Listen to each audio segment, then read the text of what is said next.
It's my pleasure to welcome to the Nonprofit Productivity Summit, Brooke Richie-Babbage. She is an expert when it comes to coaching leaders, helping their nonprofits scale, get bigger, and be more successful and more effective.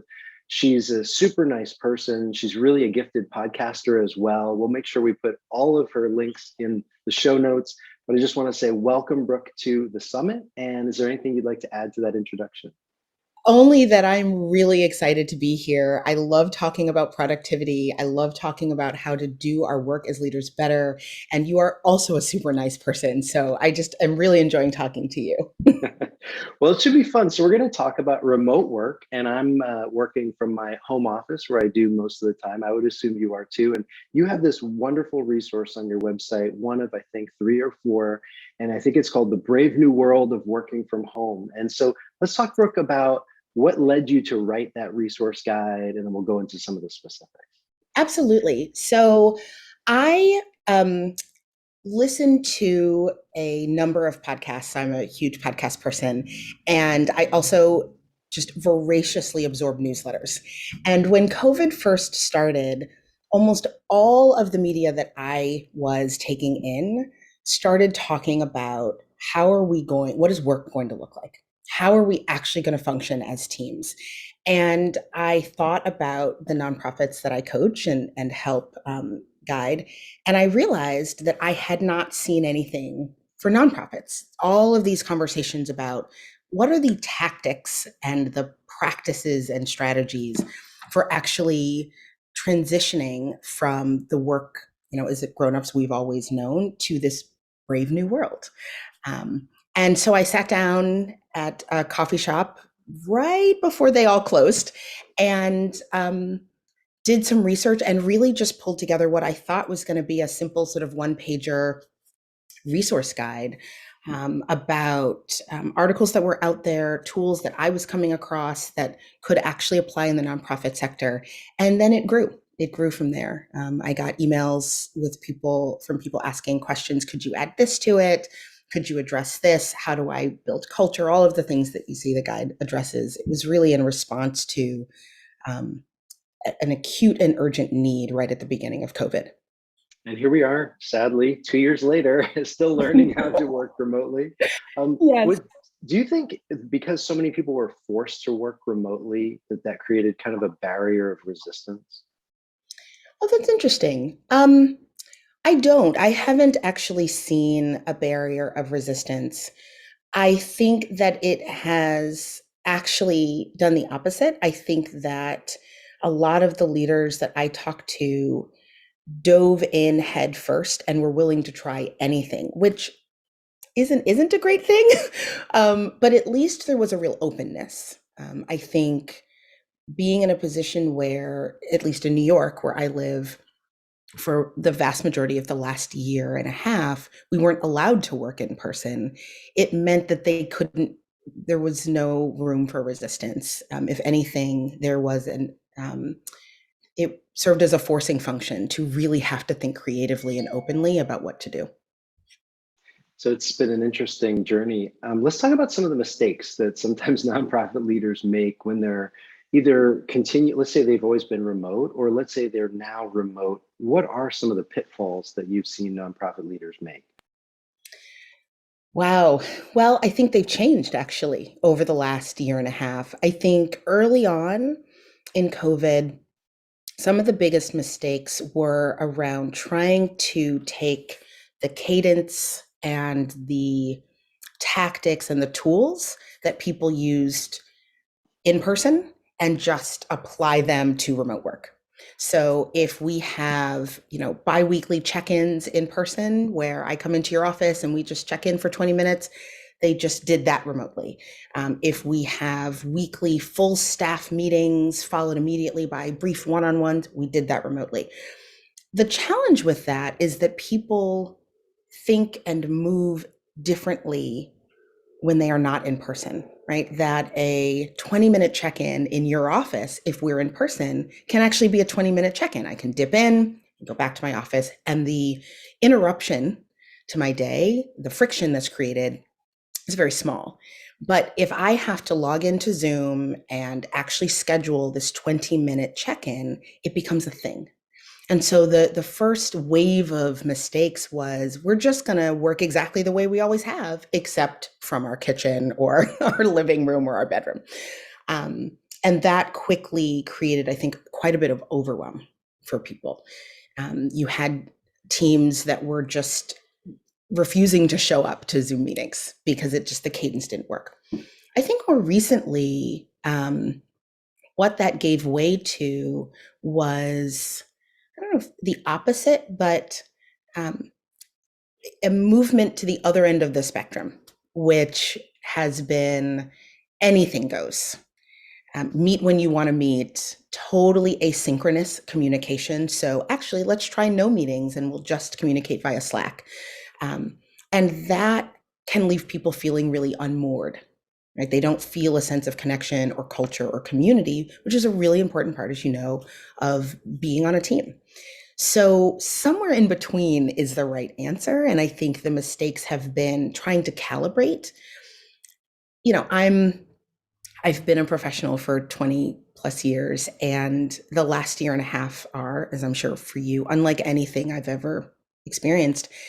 And that's the case for most of the leaders I work with. And so the mistakes make sense, right? That we don't know what this new world that we are co-creating is supposed to look like. And so what I have always recommended is before we get to the strategies and the tactics, before we figure out how many meetings and the agendas and the tools that I know you and I are going to talk about, we should return to the core of why we are a team.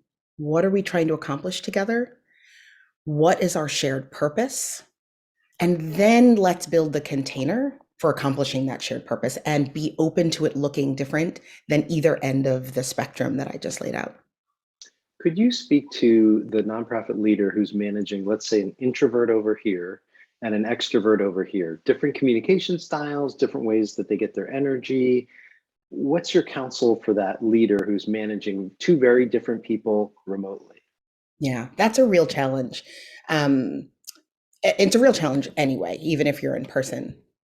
I think remotely, and a lot of folks are moving to hybrid, and so that which adds a layer of complexity because you might have the introverts who are opting out of coming back to the office.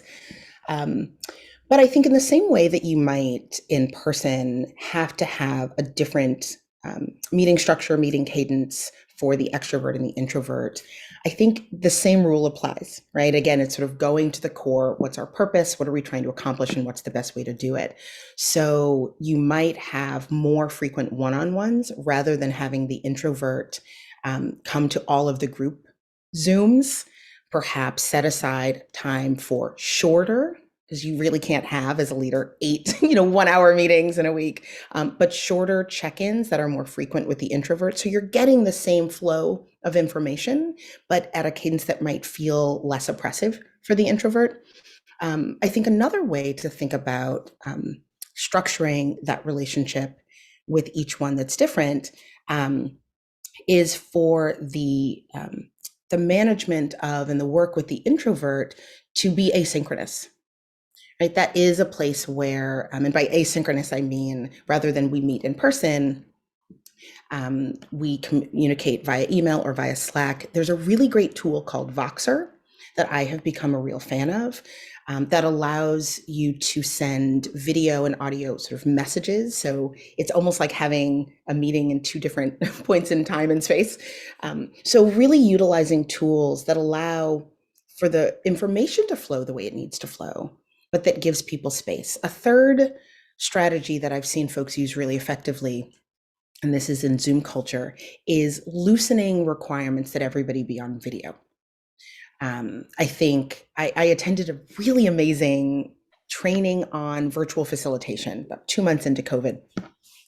And they spent about half an hour talking about camera rules. And I remember thinking at the time, this is an awfully long time for this topic, but actually it transformed the way I even facilitate. And they talked about the fact that while Zoom in certain ways can be great for introverts because it actually allows them to be in their space, and obviously here we're essentializing introverts. There are lots of different versions of introverts, but people for whom constant meetings can be exhausting.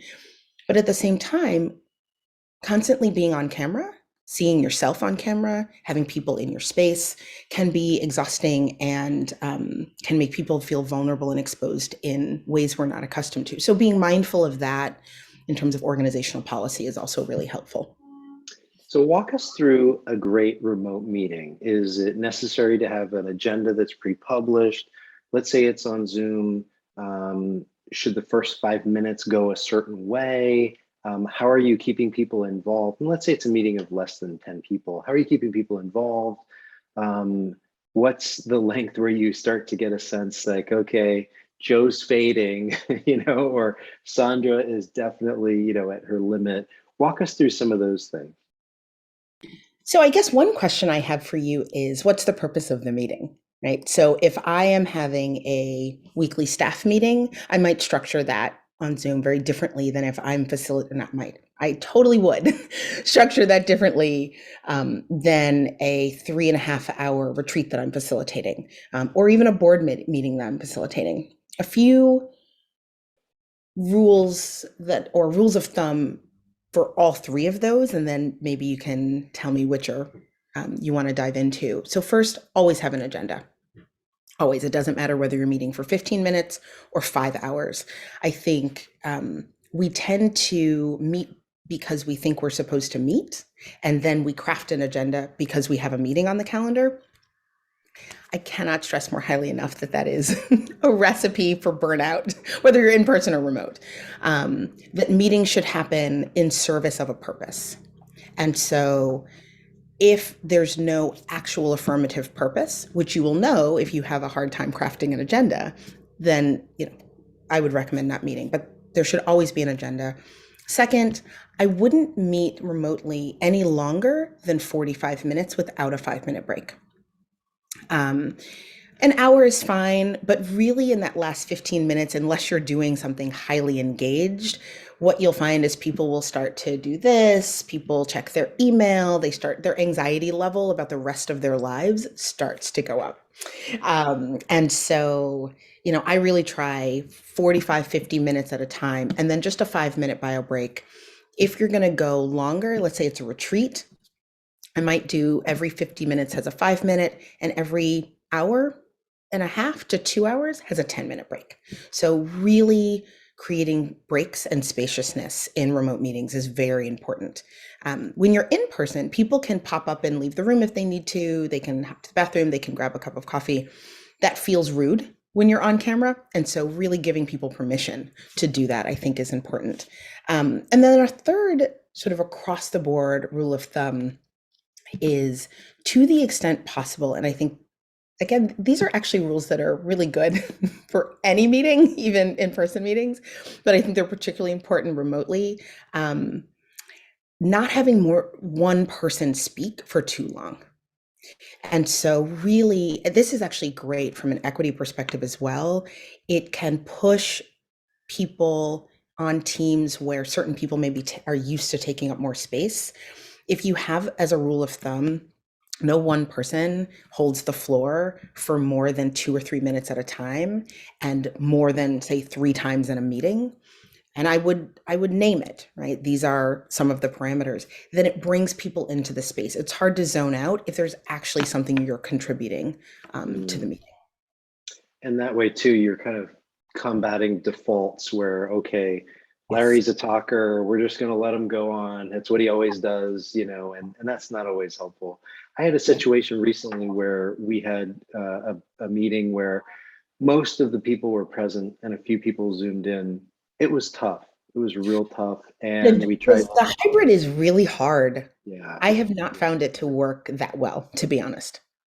Yeah, I ended up apologizing to the people who were zooming in, just saying, like, I know this wasn't great. I'm really sorry. And so would your counsel be either all virtual or all in person, if possible? Yeah, I mean, look, everything's a little bit wonky, and sometimes you can't help it. But generally speaking, the energy in a four-person meet in an in-person meeting and the energy in a remote meeting are really different. And it is really hard to facilitate both at the same time. So I don't think I've actually ever seen a really successful where people feel really engaged joint meeting. Yeah, so I would counsel if people really aren't all comfortable being in person, stick with Zoom just a little bit longer so that everybody's on the same plane. Yeah. Okay. Super helpful. Going back to remote work, Yeah. so I want to talk a little bit about tools and maybe some of the resources that you would recommend. Yeah. When I was younger, I made the mistake of having everybody pick whatever tools they wanted because I thought, oh, this makes sense. He gets to pick the tool that he's most comfortable with, and that Yeah. will make him use it more. The problem was everybody was using different Yeah. tools. So Yeah. I wonder if you could kind of speak to one, should we quote unquote standardize the tools that we're using to communicate, to get things done, whatever? And then second, what might be some of those tools that you'd recommend? Yeah. I am a huge fan of standardizing tools across teams. I think they create shared experiences. Um, I've done a lot of thinking recently about my productivity tech stack, which is a really wonky term that a friend used, and I just sort of really like it. But the tools in my own life, and I think simplifying it can be really important, particularly for remote teams where people it is already hard to feel a sense of connection or harder to feel a sense of connection and to feel a sense of unified movement. One of the things that is a hallmark of a high impact team, whether it's an organizational team or a sports team or whatever, um, is there is both a sense of shared purpose and a sense of shared momentum, right? We're sort of moving, like a flock of birds together. And a lot of that is physical. A lot of that is being in proximity to one another, reading microfacial expressions, feeling people's energy when they're excited, and that makes you excited. And so we're missing a lot of that these days. And something as simple as all being on the same Slack channel or all using the same there's some really great community tools that I'll talk about. All using the same tool can help to approximate that sense of community. So I think definitely standardizing the tools. There are a few that I have really fallen in love with in the last year and a half. So I mentioned Voxer, which I really like. For asynchronous communication, I like it because it's video based. And so, my brain works differently if I'm typing than if I'm writing than if I'm speaking. And so if you have people where you want to keep up with what they're doing, but it's just a little too much to have one more Zoom meeting, Voxer can be really great. I also really like Loom. Loom is something that, for those of you who are not familiar with Loom, it's a really great tool for making sort of micro videos, little videos, and you can send them an email and they come up in the email. I like those because there are times where, as a manager or as a leader, I have something I want to explain. And again, I don't necessarily need a meeting to explain it. I want to walk through an email, pull something up on my screen and show edits. And I can do that on Loom. You can have your face and the computer screen. And so that's a really great tool for asynchronous communication as well. I have recently fallen in love with something called Mighty Networks, which is, are you familiar with Mighty Networks? I've heard of it, and I feel like I've maybe participated in one. In one, yeah. Yeah. So it's interesting. The branding it's really aimed at business people who want to create online communities, which I think is a little unfortunate because the power of it for teams, I think is really, I suspect this will be where they're going. But, picture a Facebook group and a Slack channel and an email list serve and Zoom all in one place. And that's easy to manage, and you can also actually upload documents, right? So it takes a lot of the tools that we use to create community, like a Slack, like an email listserv, and it puts them all in one place. I really, really like it for remote teams. because it supports both asynchronous and synchronous communication. You can also do Zoom meetings right inside of Mighty Hmm. Networks, Wow. which means that if there are materials that go along with meetings, it's great for boards, it's great for volunteer groups, any sort of group of people.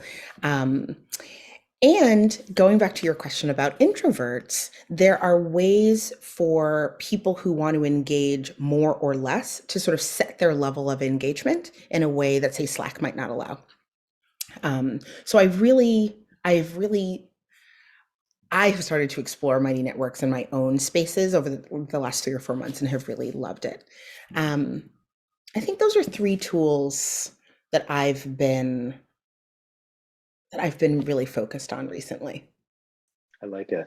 How about what do you like for email and what do you like for either to-do lists or project management? Oh yeah. So unfortunately for you, I'm somebody who really loves to explore tools. Me too. Guilty as charged. Yeah, I was, the kid that loved trips to the office supply store when I was a kid to pick up Post-its and binders. Um, but there are definitely a few that I think work best for me. So I think for email, I really, so I don't actually recommend email for team communication. I think email is great for external communication, and the tool that I really love most is ConvertKit. It's a really great email. They allow for nurture sequences, which from a capacity perspective means that I can plan out donor sequences, board communications, updates to my network well in advance, schedule them, and then put them aside. So it's a huge capacity enhancer. So I'm a huge fan of ConvertKit for external communications. For internal team communications, I have really moved away from liking email, both because there are just too many emails and because typically teams have, again, I use this word cadence, right? They have a flow and a cadence of work and communication that's unique to that team and that culture. And so any platform, Slack is fantastic for this. And like I said, Mighty Networks is growing on me.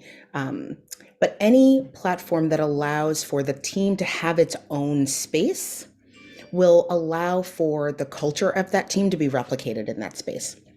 So um, I'm a huge fan of that kind of sort of community based platform.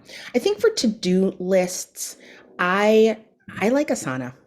I don't know if that's like considered old school now. There's No, I don't ClickUp, think people so. like ClickUp.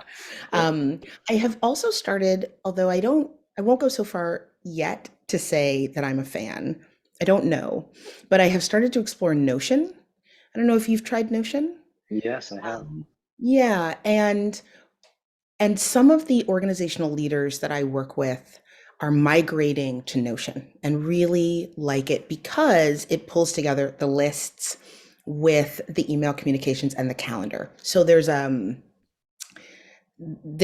way that you can sort of see everything in one place, which particularly for leaders, that can be really important for people who are managing different projects.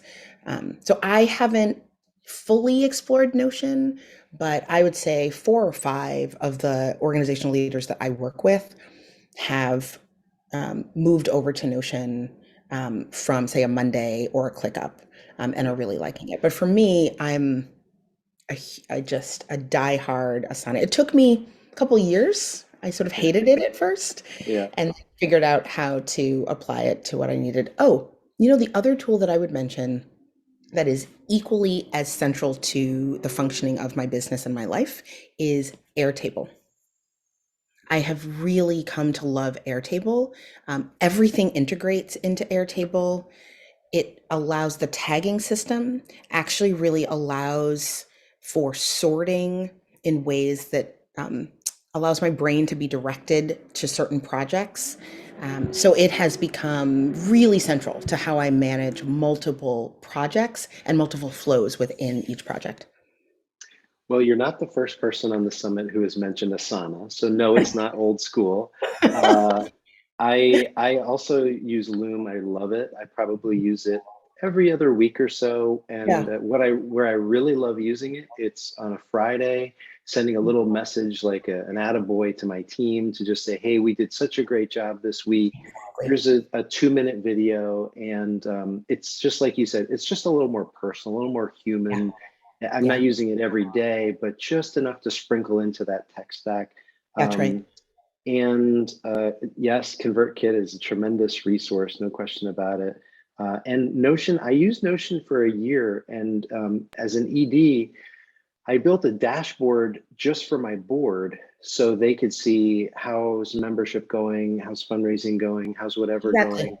They would have just one place to look. Now, with that said, did any of them actually log in and check it out? I'm not sure, but it's something to try out. And if for EDs and any other nonprofit leaders on the summit, if you're looking for a way just to give transparency to your board and some accountability to you, that's another great way to use Notion. It's a tremendous tool. And gosh, it's become so popular over the last couple of years. One thing that you just said that makes me think of another point is tools are only as helpful as the people that use them find them to be. Right? So, I think one thing, just in answer to the tools that I would recommend, like I said, it took me a couple years to really fall in love with Asana because it wasn't something I actually would use.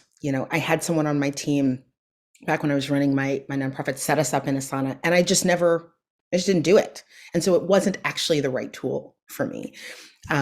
So I think that, I have nonprofit leaders that I work with that love Trello because that is actually what they will use. So one thing I might just recommend for folks is try something for a quarter, right? And actually see if it fits your team.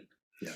I think we can spend a lot of time trying to onboard team members to tools that are sort of the most wonderful, shiny thing that everybody out there is using, and it doesn't fit us.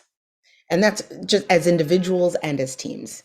I think, every team is really unique. Every organization is really unique. It's a particular constellation of personality traits and skills and competencies and zones of genius.